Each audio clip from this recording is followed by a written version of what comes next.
Assalamualaikum warahmatullahi wabarakatuh. Video kali ini kita akan membahas terkait solusi masalah gagal bayar di aplikasi pinjaman online lagi. Ya, siapa sih yang bilang kalau galbay pinjol itu bikin kita makin stres, bikin kita makin pusing, dan bikin kita makin terpuruk? Dan ini saya bantah dengan keras karena kita harus berpikiran optimis, kita harus berpikiran positif, dan kita memang tahu resikonya banyak, tapi tidak ada yang berat sama sekali, asal kalian mengerti bagaimana caranya, bagaimana menghadapinya, dan bagaimana hukumnya. Ya, saya di sini pengen banget menularkan kepada kalian teman-teman semua untuk bisa berpikiran positif terkait masalah hutang pinjol yang sungguh-sungguh menyesakan. Saya tidak peduli teman-teman dari kalangan menengah ke bawah, menengah ke atas, apapun itu, saya yakin solusinya tetap satu. Yang bisa menolong diri kita dari hutang pinjol adalah diri kita sendiri. Bukan orang lain, bukan motivator, bukan polisi, ataupun yang lainnya. Ya, kenapa saya bilang diri kita sendiri? Karena yang kita hadapi sebenarnya adalah permasalahan permainan otak, permainan pikiran, permainan konsep, di mana Desi Pinjol pasti akan memainkan kata-katanya untuk membuat teman-teman semua itu merasa sedih, merasa terbebani, merasa punya tanggung jawab yang besar, merasa ketakutan karena ancaman-ancaman pidana dan lain sebagainya. Saya tahu teman-teman semua akan mengalami hal yang sama. Untuk itu saya cuma pengen satu hal buat teman-teman semua, yuk kita berdoa sama-sama, kita doakan. Jangan berdoa buat diri sendiri. Doakan saudara-saudara kita yang lain, teman-teman kita yang lain yang sedang gagal bayar pinjol bisa diberikan jalan dan kemudahan serta ketabahan hati serta keikhlasan untuk menghadapi semuanya. Ya, amin amin ya rabbal alamin. Karena kita tidak pernah tahu doa kita itu terkabul atas doa siapa, dari mana. Bisa jadi ya kalian doa nggak terkabul, tapi teman kalian berdoa untuk kalian dia yang dikabulkan, itu bisa terjadi. Ya, oleh karena itu kita sebarkan sesuatu yang baik.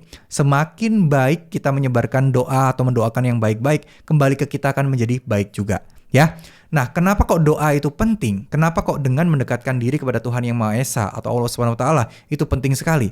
Karena ya kita akan jauh lebih bisa berpikir positif.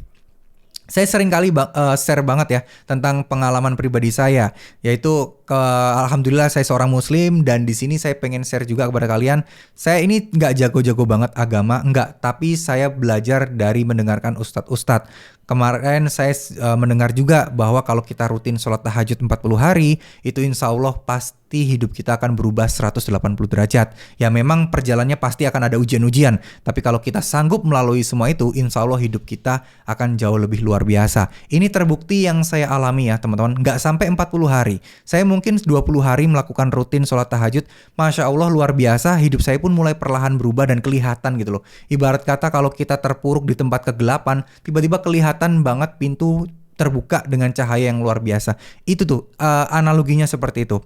Nah, dengan diberikan petunjuk seperti itu, kita jangan lengah, kita juga harus terus memompa, ibarat kata pintunya di atas. Gimana caranya kita mendaki sekuat tenaga untuk ke atas. Itu penting sekali teman-teman ya. Kalau perlu teman-teman melakukan amalan-amalan ibadah sunnah seperti baca surat Al-Waqiah, rajin sholawat setiap hari. Yakinlah jangan ada keraguan di dalam hati kalian untuk tidak percaya dengan Tuhan atau untuk tidak percaya Tuhan bakal nolong kalian. Enggak, insya Allah Tuhan pasti bakal nolong asal kalian positif thinking. Asal kalian nggak dalam keadaan ketakutan, asal kalian nggak dalam keadaan stres dan lain sebagainya. Ini memang susah ya teman-teman, tapi coba deh dipraktekkan dulu. Praktekkan dulu, dekatkan diri kalian sama Tuhan Yang Maha Kuasa, sama Allah SWT, zikir terus, sholawat terus buat yang muslim. Itu secara nggak langsung dalam mental kita, mindset kita itu akan jauh lebih tenang dan jauh lebih positif. Dan ini akan mempersiapkan kalian untuk menghadapi semua masalah dengan urusannya Desi Pinjol tadi. Ya, yakin dan percaya semua ini bukan apa-apa. Semua ini pasti bisa dapat pertolongan dari Allah Subhanahu Wa Taala. Ya, jangan sampai kendor, semangatnya dikencengin, jangan sampai takut diancam apapun karena sesungguhnya utang pinjol urusannya adalah perdata, bukan pidana. Ya, semoga video kali ini bisa sedikit bermanfaat. Semoga ini bisa sedikit menginspirasi kalian dan membuat teman-teman itu mulai mendekatkan diri sama Tuhan dan terus memperbanyak ibadah serta amal baiknya, karena amal baik pasti akan mendatangkan hal-hal yang baik. Yakinlah itu ya. Insya Allah semuanya pasti akan terjadi. Amin amin ya rabbal alamin. Terima kasih. Wassalamualaikum warahmatullahi wabarakatuh.